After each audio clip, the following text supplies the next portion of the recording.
Debunk This, a show for debunkers to do their thing, as well as for the choir to have a reference point.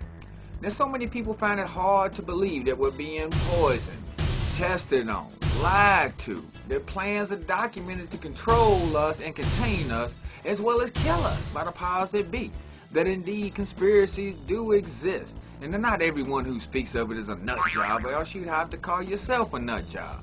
I mean, because whether it's O.J. Simpson, Michael Jackson, or 9/11, everyone speaks of conspiracies. Everybody's got them. Now, this show won't be about why they do what they do.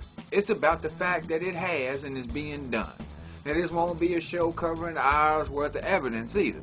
We'll focus on the element or two and keep it simple and to the point. On November 27, 2002, the National Commission on Terrorist Attacks upon the United States, also known as the 9/11 Commission, was set up to prepare a full and complete account of the circumstances surrounding the September 11, 2001 attacks. The 9/11 Commission concluded that on September 11, 2001, there was a series of coordinated suicide attacks by Al-Qaeda upon the United States. On that morning, 19 Al-Qaeda members hijacked 4 commercial airliners. The hijackers intentionally crashed 2 of the airliners into the Twin Towers of the World Trade Center in New York City, killing everyone on board.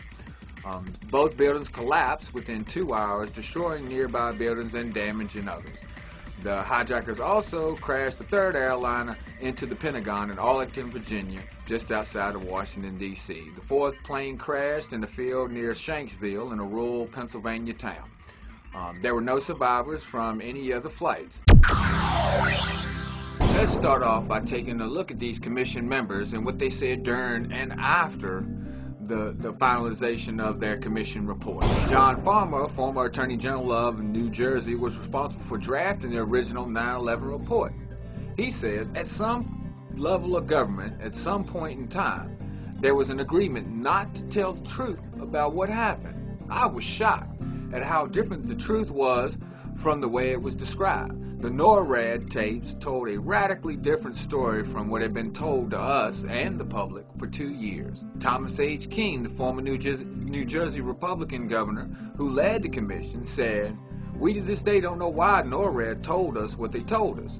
It was just far from the truth." Tom Romner, a former Indiana representative, said, "We were extremely frustrated with the false statements we were getting," he said in a CNN interview. Max Cleland, a former Georgia senator who resigned from the 9/11 Commission, said that it was just a national scandal, he said in a PBS interview.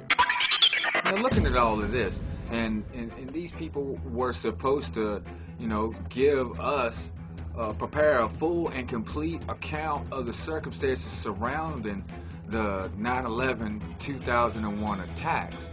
And they're sitting there saying that they were lied to, and then they published this commission's final report of what was supposed to happen. But yet, if you look at everything that they're saying, it's not correct. They were lied to. They know they were lied to. So, all the debunkers out there, that book is false.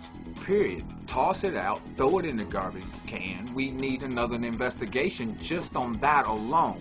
But we're not going to stop there, are we? And your debunkers are always saying that there were no explosives used on that day. Well, let's just take a look real quick at, just some eyewitnesses. They believe there was a bomb in the lobby. So I believe the bomb hit the lobby first. Another explosion happened. It was obvious. Something had happened right there in the lobby. All the windows were blown out.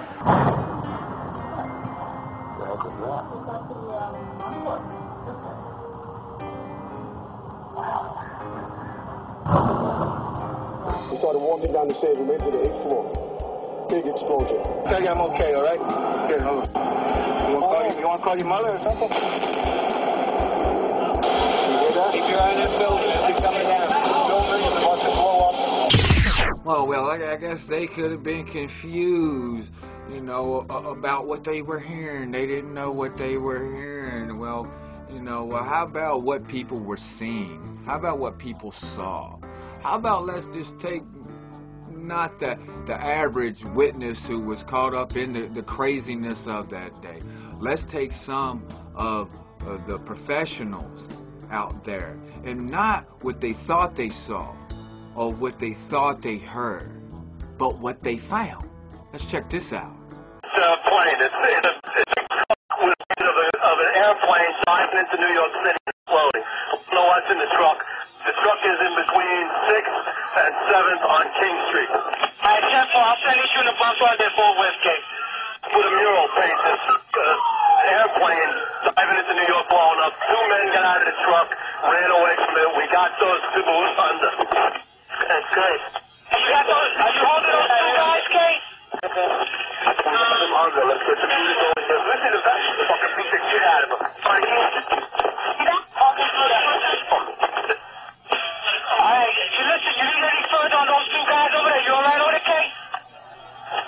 Yeah, both suspects under, Kate. We have the suspects who drove in the van exploded. We have both of them under, Kate. Let's get some help over here. Now, I'm sending you here to shoot at. I just want to make sure you and your guys are alright over there, Kate. That's all. I don't know about you, but that seems pretty clear cut. A van blew up, and they caught people with the van full of explosives on that day. Now, this is not hearsay. These are the actual radio transmissions from that day. And I'm not going to get into theories on this show, as you know. I'm going to stick with the evidence that I just presented. And by the evidence I presented, the 9/11 Commission report is incorrect by their own admission. And that there were explosives used and found on that day. Now, debunk that. Anyhow, I've changed the channel. This has been Debunk This. Catch me next time when I'm going to go over another conspiracy that you debunkers going to want to debunk and you're not going to be able to. Anyhow, I'm out.